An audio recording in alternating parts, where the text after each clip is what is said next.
जय श्री कृष्णा। प्रभु मुझे सहारा है तेरा, जग के पालनहार। कार्तिक मास महात्म की कथा शुरू करो विस्तार। राजा पृथक बोले, हे नारद जी, आपने कार्तिक मास में स्नान का फल कहा, अब अन्य मासों में विधि पूर्वक स्नान करने की विधि, नियम और उद्यापन की विधि भी बताइए। देवर्षि नारद ने कहा, हे राजन, आप भगवान विष्णु के अंश से उत्पन्न हुए हैं, अतः यह बात आपको ज्ञात ही होगी।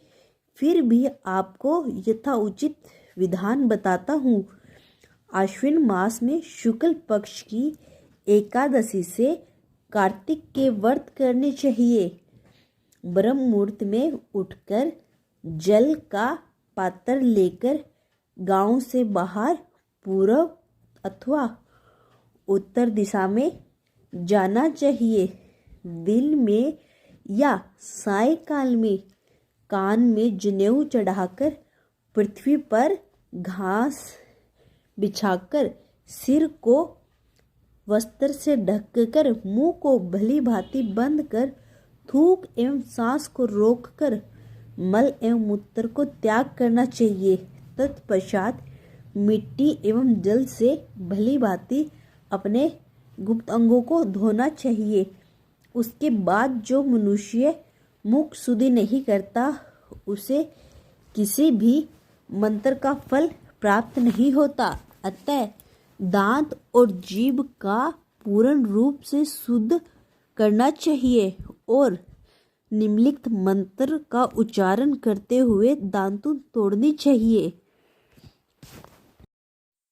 हे वन संपत्ति, आप मुझे आयु, कीर्ति, तेज, प्रजा, पशु, संपत्ति, महाज्ञान, बुद्धि और विद्या प्रदान करो। इस प्रकार का उच्चारण करके वृक्ष से बाहर अंगुल की दांतुन ले। दूध वाले वृक्षों से दांतुन नहीं लेना चाहिए। इसी प्रकार कपास, कांटेदार वृक्ष तथा जले हुए वृक्ष से भी दांतुन लेना मना है। जिससे उत्पन्न गंध आती हो, उसकी टहनी कोमल हो, ऐसे ही वृक्ष से दंत धावन ग्रहण करना चाहिए। प्रतिपदा, अमावस्या, नवी, छठी, रविवार को चंद्र तथा सूर्य ग्रहण में दांतुन नहीं करना चाहिए।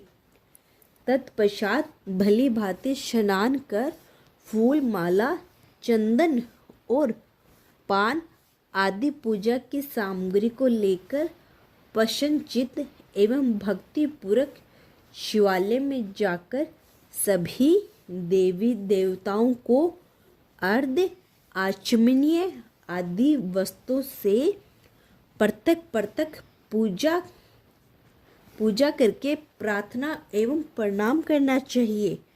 फिर भक्तों के स्वर से स्वर मिलाकर श्री हरि का कीर्तन करना चाहिए।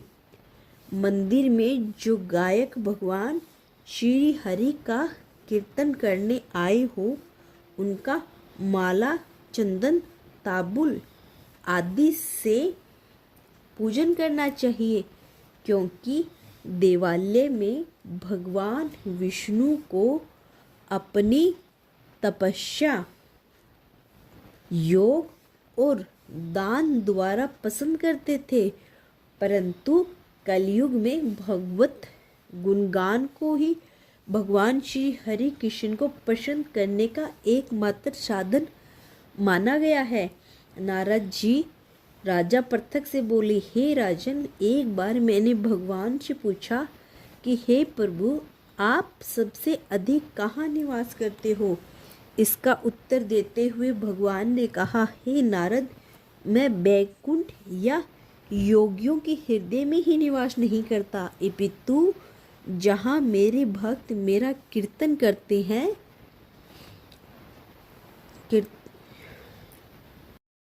मैं वहाँ अवश्य निवास करता हूँ।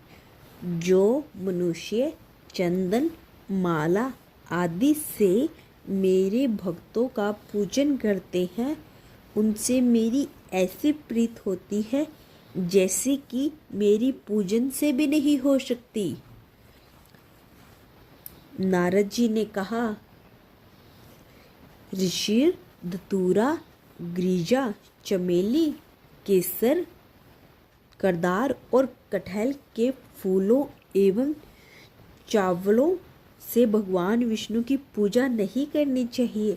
कटहल, कंद, ग्रीष, जूही, मालती और केवड़ा के पुष्पों से भगवान शंकर की पूजा नहीं करनी चाहिए। जिन देवताओं की पुष्पों से विष्णु की पूजा नहीं करनी चाहिए, जिन देवताओं की पूजा में जो फूल निर्देश है उन्हीं से उनका पूजन करना चाहिए। पूजन समाप्ति के बाद भगवान क्षमा प्रार्थना अवश्य करनी चाहिए, यथा हे सुरेश्वर, हे देव ने मैं मंत्र जानता हूँ न क्रिया, मैं भक्ति से भी हीन हूँ। मैंने जो कुछ भी आपकी पूजा अर्चना की है उसे पूरा करे।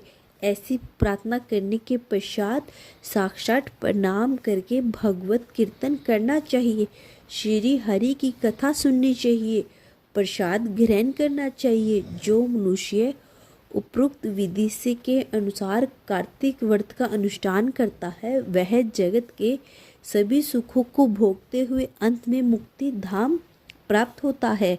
जय श्री कृष्णा। अगर आपको वीडियो पसंद आई हो तो चैनल को सब्सक्राइब अवश्य करें और आगे की कथा सुनने के लिए चैनल को सब्सक्राइब भी करें। जय श्री कृष्णा।